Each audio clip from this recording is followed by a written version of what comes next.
Shahrazad se dio cuenta de que amanecía e interrumpió el relato para el cual le habían dado permiso.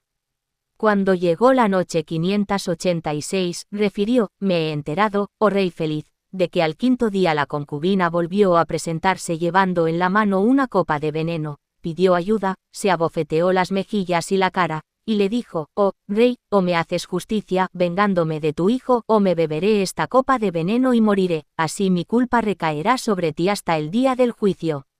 Estos visires tuyos me tachan de astuta y redomada, mas no hay en el mundo gente más redomada que ellos. ¿No has oído nunca, oh rey, la historia del orífice y la mujer? ¿Qué les ocurrió, mujer?, preguntó el rey. Me he enterado, oh rey feliz, de que había un orífice que sentía pasión por las mujeres y el vino. Cierto día en que fue a casa de un amigo, al observar una de las paredes de la casa vio el retrato de una mujer como jamás se había visto, más bella, más atractiva y agradable. El orífice la contempló largo rato y, maravillado ante la belleza de aquel retrato, se enamoró de la mujer, hasta el extremo de enfermar y estar a punto de morir. Un amigo fue a visitarlo y, después de sentarse, le preguntó por su estado y por qué se quejaba. Hermano mío, le contestó, toda mi enfermedad y todo lo que me ha ocurrido procede de un apasionado amor, me he enamorado de una figura pintada en la pared de la casa de fulano, amigo mío. Su amigo le reprochó y le dijo: la causa de esto es tu estupidez. ¿Cómo se te ocurre enamorarte de un retrato que no puede ni perjudicar ni ser provechoso, que ni ve ni oye, ni toma ni prohíbe? El pintor solo puede haberlo pintado tomando modelo de una hermosa mujer. Quizá quien la pintó se la inventara. De todos modos, ahora yo muero de amor por ella y si hay en el mundo mujer que se asemeje a la del retrato, yo ruego a Dios, ensalzado sea, que me prolongue la vida hasta que pueda verla. Cuando los visitantes se marcharon, preguntaron por el autor de aquel retrato, y al enterarse de que había marchado hacia determinada ciudad, le escribieron una carta en la que le exponían el lamentable estado del amigo y le pedían detalles acerca de aquel retrato, cuál era el modelo, si lo había imaginado él o si había visto en el mundo una persona semejante. Les contestó así: pinté ese retrato tomando como modelo la cantante de cierto ministro que vive en la ciudad de Cachemira, en la India. Cuando el orífice, que vivía en Persia, se enteró de la noticia, hizo sus preparativos y emprendió viaje hacia la India, y llegó a aquella ciudad tras grandes fatigas. Entró y se estableció en ella. Un día fue a la tienda de un perfumista de la ciudad, que era hábil, inteligente y lleno de tacto, y le preguntó por el rey y por su vida. Nuestro rey, le contestó el perfumista, es justo y lleva una vida recta, hace el bien a los habitantes de su reino y es equitativo con sus súbditos. A nadie en el mundo odia, excepto a los magos. Si le cae entre manos un mago o una maga, lo manda echar a un pozo fuera de la ciudad y allí lo abandona hasta que muere de hambre. A continuación, el orífice le hizo preguntas acerca de sus ministros, y el perfumista le contó la vida de cada uno de ellos y la situación en que se hallaba. Al fin, la conversación recayó en aquella cantante y el perfumista le dijo: está en casa de tal ministro. El orífice tuvo paciencia durante algunos días, hasta que ideó una astucia. Y cuando llegó una noche de lluvia, de truenos y de vientos huracanados, el orífice salió, recabó los servicios de unos salteadores y se dirigió a casa del dueño de la joven, dispuso una escala de garfios y subió a lo más alto del palacio. De ahí bajó al patio y vio que todas las esclavas dormían, cada cual en su cama, y también vio un lecho de mármol sobre el cual se hallaba una joven semejante a la luna cuando surge en la noche 14ª del mes. Se acercó a ella, se sentó junto a la cabecera de la cama, tiró de la cortina y apareció otra cortina de oro. A la cabeza y a los pies de la cama había una vela en un candelabro de oro brillante, y las dos velas eran de ámbar. Debajo de la almohada y junto a la cabeza de la esclava había una caja de plata, cerrada, en la cual se hallaban todas sus joyas. El orífice sacó un cuchillo con el que hirió el trasero de la joven, haciéndole una herida muy visible. La joven despertó asustada y aterrorizada. Cuando le vio tuvo miedo de gritar y cayó. Luego, creyendo que quería apoderarse de sus joyas, le dijo: toma la caja con lo que en ella hay, de nada te serviría matarme. Me pongo bajo tu protección y a ti te confío mi honor. El hombre tomó la caja con lo que en ella había y se marchó. Shahrazad se dio cuenta de que amanecía e interrumpió el relato para el cual le habían dado permiso. Cuando llegó la noche 587, refirió: Me he enterado, oh rey feliz, de que, la concubina prosiguió, por la mañana se vistió, tomó la caja en la que estaban las joyas y fue a ver al rey de la ciudad. Después de besar el suelo ante él, le dijo: Oh, rey, soy un hombre que quiere aconsejarte. Soy nativo del Jurasán. He dejado mi patria y he venido a ti impulsado por la fama que se ha difundido acerca de tu buena conducta y de tu justicia para con tus súbditos. Por eso he querido ponerme bajo tu bandera. Al llegar a esta ciudad al terminar el día, encontré la puerta cerrada y me dispuse a dormir fuera. Mientras dormitaba vi 4 mujeres, una de las cuales iba montada en una escoba y otra cabalgaba sobre un abanico, y me di cuenta, oh rey, de que eran brujas que entraban en la ciudad. Una de ellas se me acercó, me empujó con el pie y me golpeó con una cola de zorra que llevaba en la mano. Me hizo daño, pero yo pude darle de rechazo con mi cuchillo y con él la herí en el trasero, mientras ella escapaba. Al herirla, ella huyó ante mí y se le cayó esta caja con todo su contenido. La cogí, la abrí y en ella encontré estas preciosas joyas. Tómalas, yo no la necesito, pues soy un individuo que va deambulando por las montañas y en mi interior he rechazado el mundo, renunciado a él y a cuanto contiene, yo busco la faz de Dios, ensalzado sea. Y, tras dejar la caja ante el rey, el orífice se marchó. Apenas hubo salido, el rey abrió la caja, sacó las joyas que había en su interior y las fue mirando, halló un collar que había regalado al ministro que era dueño de la joven. Lo llamó y cuando lo tuvo ante sí, le dijo: ¿Es este el collar que te regalé? El ministro, después de haberlo mirado e identificado, le contestó: Sí. Yo se lo regalé a una esclava cantora que tengo. Pues dile que venga inmediatamente, mandó el rey. Y cuando tuvo ante sí la esclava, el rey le dijo al ministro: Destápale el trasero y mira si tiene o no una herida. Sí, mi señor, tiene una herida, le dijo el ministro al rey, después de haber puesto al descubierto el trasero de la esclava y haber visto la herida de cuchillo. No cabe duda ni vacilación de que esta es la bruja de que me habló el asceta, exclamó el rey. Dio orden de que la echaran al pozo de los magos y aquel mismo día la echaron en el pozo. Cuando llegó la noche y el orífice se hubo enterado de que su ardid había tenido éxito, fue a ver al guardián del pozo llevando una bolsa con 1000 dinares. Se sentó y estuvo charlando con él hasta el final del primer tercio de la noche. Luego empezó a hablar al guardián con las siguientes palabras: Sabe, hermano mío, que esta joven es inocente de la culpa de que se le acusa, y yo soy el culpable de ello, y así le fue contando toda la historia desde el principio hasta el fin, y concluyó: Toma, hermano mío, esta bolsa en la que hay 1000 dinares y dame la joven para que yo pueda partir con ella hacia mi tierra. Estos dinares te serán más útiles que tener presa a la esclava. Toma nuestra recompensa y los dos rezaremos pidiendo tu bienestar y tu paz. Después de haber oído la historia, el guardián quedó asombrado ante tanta astucia y ante su éxito. A continuación, y después de haber cogido la bolsa con su contenido, le entregó la joven, pero con la condición de que no permaneciese con ella ni siquiera una hora en aquella ciudad. El orífice la cogió enseguida y partió raudo hasta que llegó a su tierra, conseguido su objetivo.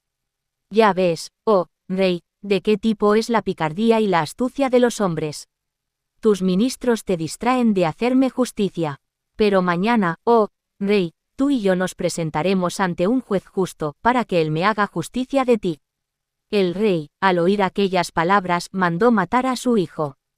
Pero se presentó el quinto visir y, después de inclinarse ante él, le dijo: Gran rey, ve despacio y no te apresures en dar muerte a tu hijo, pues es posible que la prisa engendre arrepentimiento. Temo que debas arrepentirte como aquel hombre que no volvió a reír nunca más en su vida. ¿Cómo fue la cosa?, preguntó el rey.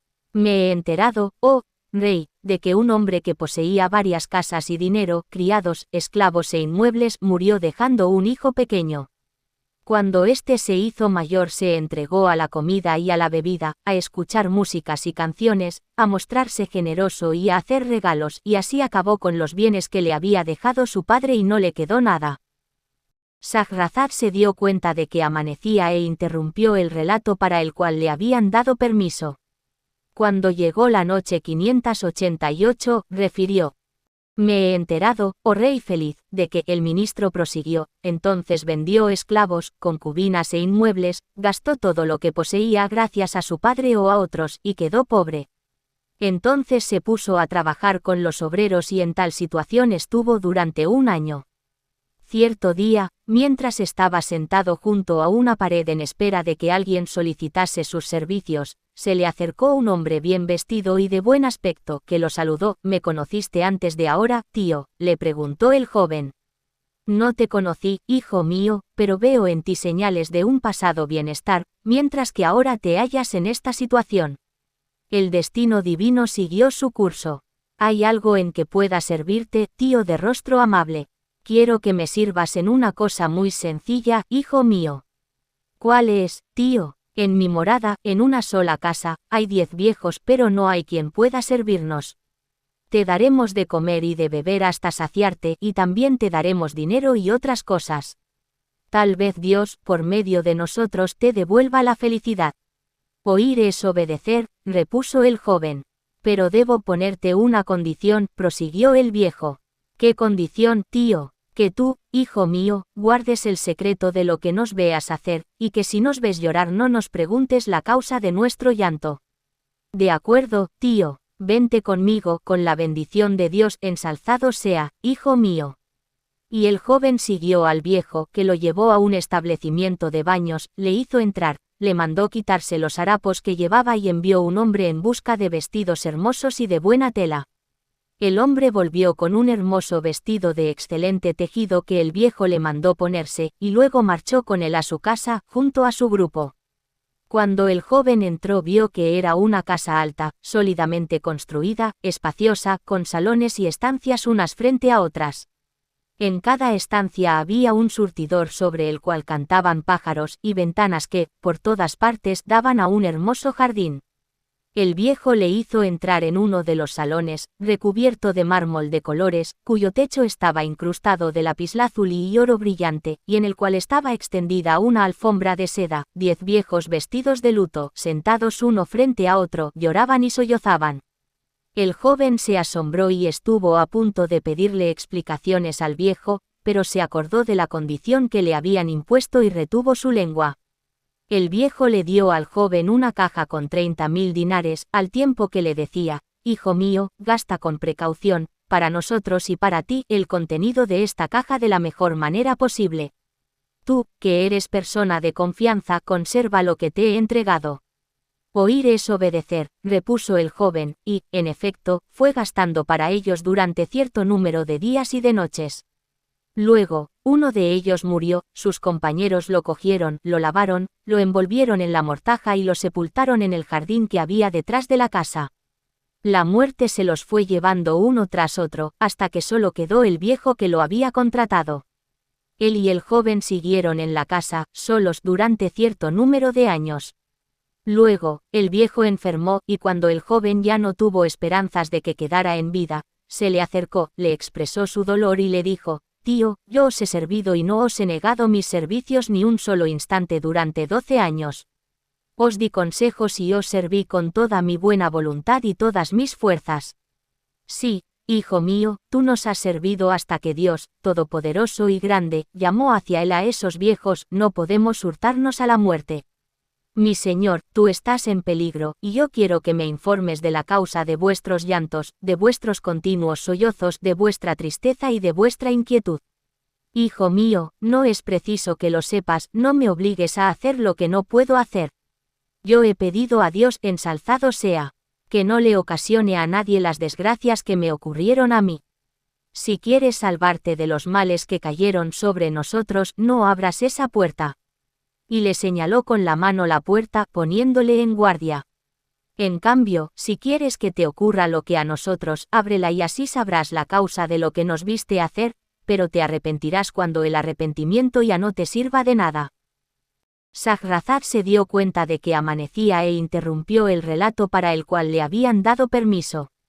Cuando llegó la noche 589, refirió: Me he enterado, oh rey feliz, de que, el ministro prosiguió, la enfermedad del viejo se agravó y murió. El joven lo lavó con sus propias manos, lo amortajó y lo enterró junto a sus compañeros. Y se quedó en aquel lugar del que había pasado a ser dueño absoluto y definitivo, pero seguía preocupado y pensativo por el estado en que había visto a los viejos. Cierto día, mientras reflexionaba sobre las palabras del anciano y su advertencia de que no abriera la puerta, se le ocurrió ir a verla. Se acercó y buscó hasta dar con una puerta delgada sobre la que la araña había tejido su tela y que estaba cerrada con 4 candados de acero. Al verla se acordó de lo que le había dicho el viejo y se marchó, y aunque durante 7 días su mente le impulsó a abrir la puerta, logró dominarla. Al 8º día su instinto lo venció y se dijo, yo he de abrir esa puerta y ver qué me ocurre una vez abierta. Nada puede evitar que se cumpla la decisión de Dios, ensalzado sea, y nada puede ocurrir si no es por su voluntad. Se levantó y abrió la puerta, después de romper los candados. Una vez abierta, vio un estrecho pasillo por el que echó a andar y por el que anduvo durante 3 horas, al cabo de las cuales salió a la orilla de un gran río. El joven quedó asombrado, pero se puso a andar por la orilla mirando a diestra y siniestra. De repente, una enorme águila bajó del cielo, agarró al joven entre sus garras y se echó a volar entre cielo y tierra hasta una isla en medio del mar en la que lo dejó caer, y luego desapareció volando. El joven estaba perplejo ante lo que le sucedía y no sabía dónde ir. Cierto día, mientras estaba sentado, apareció ante sus ojos, en el mar, como si fuera una estrella en el cielo, la vela de una embarcación. El ánimo del joven quedó pendiente de aquel barco, pensando que quizás en él se hallase su salvación, y siguió mirándolo hasta que llegó junto a él. Entonces se dio cuenta de que se trataba de un barco de marfil y ébano, cuyos remos eran de sándalo y áloe, recubierto de láminas de oro brillante y en el que iban 10 mujeres vírgenes, hermosas como la luna. Las mujeres, al verlo, salieron de la embarcación, le besaron las manos y le dijeron, «Tú eres el rey esposo». Una joven, hermosa como el sol que brilla en medio de un cielo sereno, que llevaba en la mano un mandil de seda que contenía un vestido real y una corona de oro incrustada con varias clases de jacintos, se le acercó, le puso el vestido, lo coronó y lo llevó en brazos a la embarcación, en la que el joven pudo apreciar varias clases de alfombras de seda de colores. A continuación las mujeres desplegaron las velas y pusieron rumbo a alta mar. El joven dijo, cuando partí con ellas creí que se trataba de un sueño. No sabía a dónde me llevaban, pero cuando estuve cerca de tierra vi que estaba llena de soldados, cuyo número solo Dios gloriado y ensalzado sea. Sabe, vestidos con corazas. Me presentaron 5 caballos marcados que llevaban sillas de oro incrustadas de perlas y piedras preciosas de fabuloso precio. Tomé uno, monté en él, mientras los otros 4 andaban junto a mí. Cuando estuve a caballo, las banderas y los estandartes fueron desplegados por encima de mí y empezaron a batir tambores y timbales. Los soldados se alinearon a derecha e izquierda y yo empecé a dudar de si dormía o estaba despierto.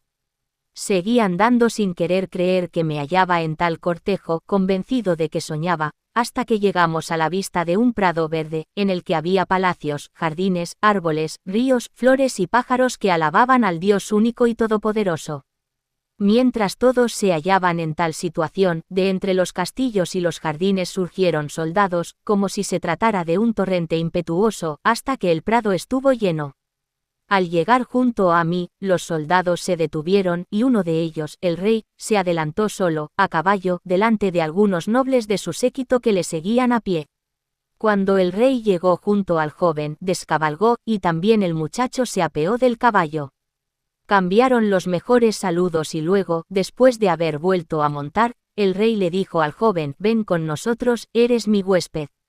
El joven se puso en marcha con él e iban charlando mientras el cortejo, bien formado, marchaba ante ellos hasta el castillo del rey. Entonces desmontaron y entraron todos, mientras el rey y el joven iban cogidos de la mano. Shahrazad se dio cuenta de que amanecía e interrumpió el relato para el cual le habían dado permiso. Cuando llegó la noche 590, refirió. Me he enterado, oh rey feliz, de que, el ministro prosiguió, el rey hizo sentar al joven en una silla de oro y se sentó junto a él. Cuando se quitó el velo del rostro, he aquí que el rey era una joven bella como el sol cuando aparece en un cielo sereno, de buen ver, amable, elegante y perfecta, graciosa y maravillosa. El joven vio ante sí una gran ventura y felicidad, y quedó asombrado ante tal belleza y gracia. «¿Sabe, oh rey?», le dijo la reina, «que yo soy la reina de este país. Todos los soldados, los caballeros y los infantes que has visto son mujeres, no hay hombres entre ellos. Entre nosotros, los hombres labran y siembran la tierra, la siegan y cultivan, trabajan en hacer próspero el país y se ocupan de todos los menesteres de interés público. En cambio, las mujeres gobiernan, ocupan los cargos y forman el ejército». El joven quedó muy asombrado de todo eso. Mientras así estaban, entró el ministro, era una vieja de cabello cano, respetable y de venerable aspecto. La reina le dijo, «Manda venir al juez y a los testigos», y la vieja se marchó. Entonces la reina trató afablemente al joven y con palabras amables intentó eliminar su timidez.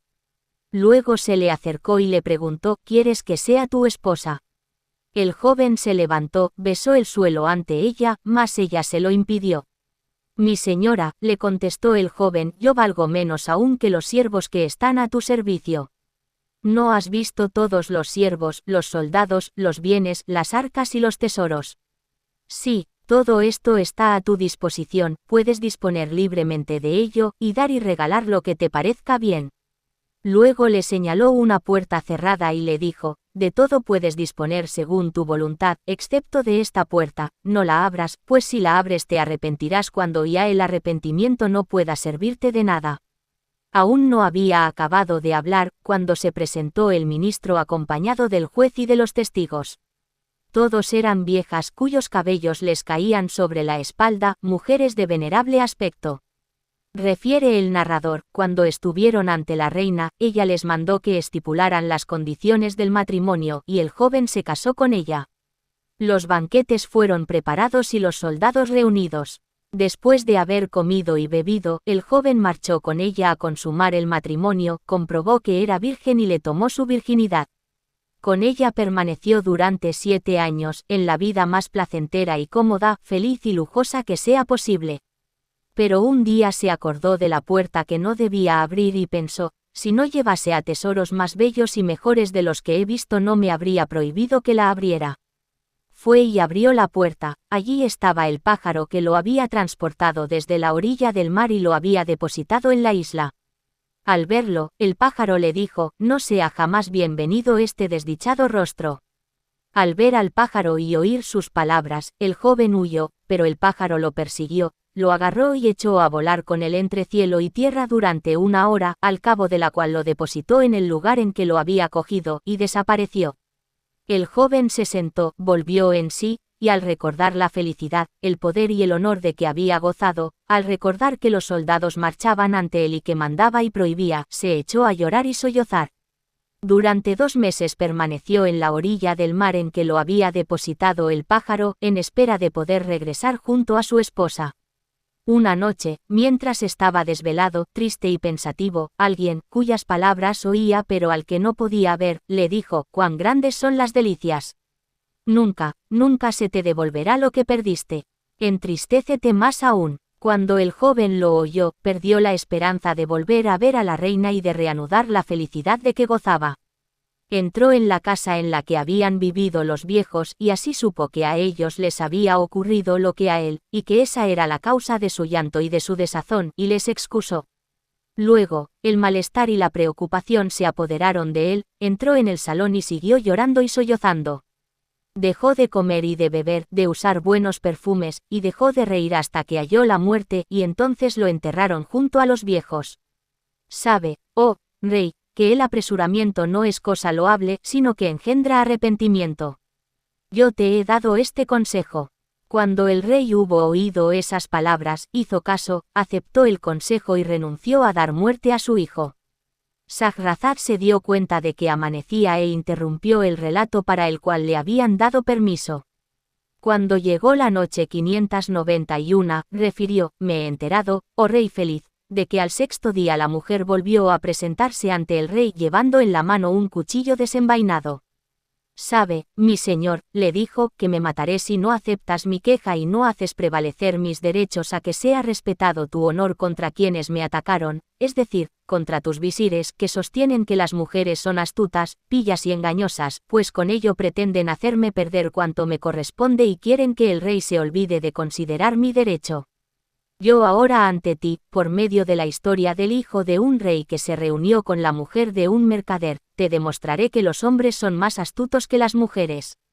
¿Qué le ocurrió al hijo del rey con aquella mujer?, preguntó el rey. Me he enterado que había un mercader celoso, contó la mujer, que tenía una mujer hermosa y atractiva. Eran tales su miedo y sus celos que él y su esposa no habitaban en la ciudad, sino que había levantado fuera de ella un palacio aislado de cualquier otro edificio. El mercader lo había construido sólido, con altos muros, puertas fortificadas, cerraduras resistentes. Cuando se dirigía a la ciudad, cerraba las puertas y se llevaba las llaves colgadas al cuello. Cierto día, mientras se hallaba en la ciudad, el hijo del rey de aquella comarca, que había salido fuera de las murallas a pasear y a solearse en la amplia llanura, al ver tanto espacio desierto estuvo mirando a su alrededor durante mucho rato, hasta que su mirada cayó sobre el palacio y vio una hermosísima mujer asomada a una de sus ventanas. Al verla quedó perplejo ante su belleza y atractivo, y aunque quiso llegar a ella no le fue posible. Llamó entonces a uno de sus pajes, le mandó traer tintero y papel, sobre el cual escribió unas cuantas palabras en que explicaba el estado en que se hallaba por el amor que sentía hacia ella, fijó el mensaje en la punta de una flecha y la lanzó al interior del palacio. La flecha cayó mientras la mujer paseaba por el jardín. Mandó a una de sus doncellas que corriera a recoger aquel papel y, después de haber leído el escrito y de conocer el amor, el afecto y la pasión que el hijo del rey le manifestaba en él, le escribió la respuesta en la que le hacía saber que ella estaba aún más enamorada de él. A continuación lo buscó desde la ventana del palacio, lo divisó, le lanzó su respuesta y al verlo se sintió todavía más enamorada. Cuando el hijo del rey la vio, se colocó junto al palacio. Échame una cuerda, le dijo, para que pueda atar a ella esta llave que tú guardarás. La mujer le echó la cuerda, él ató la llave y después marchó a ver a sus ministros y les manifestó su amor hacia aquella mujer y añadió que no podía esperar más para poseerla. Uno de sus ministros le preguntó por sus planes y le pidió órdenes. Quiero, le dijo el hijo del rey, que me metas en una caja, digas que contiene cosas tuyas y se la entregues en depósito a ese mercader para que la guarde en su palacio, hasta que yo, dentro de unos días, haya conseguido lo que deseo de aquella mujer, luego le pedirás que te devuelva la caja. De 1000 amores, repuso el ministro. El hijo del rey se dirigió a casa del ministro, se metió en una caja, que éste cerró y llevó al palacio del mercader. Cuando éste vio al visir, le besó las manos y le preguntó, el ministro, mi señor, necesita algo en que pueda servirle. Quiero, le contestó, que coloques esta caja en el mejor lugar que tengas. El mercader ordenó a los faquines que se llevaran la caja, la hizo transportar al palacio y la colocó en un depósito. Y luego se marchó. Entonces la mujer se dirigió hacia donde estaba la caja y la abrió con la llave que tenía. De la caja salió un joven hermoso como la luna. Después de verlo, ella se puso sus mejores vestidos y entró con él en el salón, donde permanecieron juntos, comiendo y bebiendo, durante 7 días, pero cada vez que venía su marido, ella metía al príncipe en la caja y lo encerraba en ella. Al cabo de unos días el rey preguntó por su hijo, y el ministro, apresuradamente, fue a casa del mercader a pedirle la caja.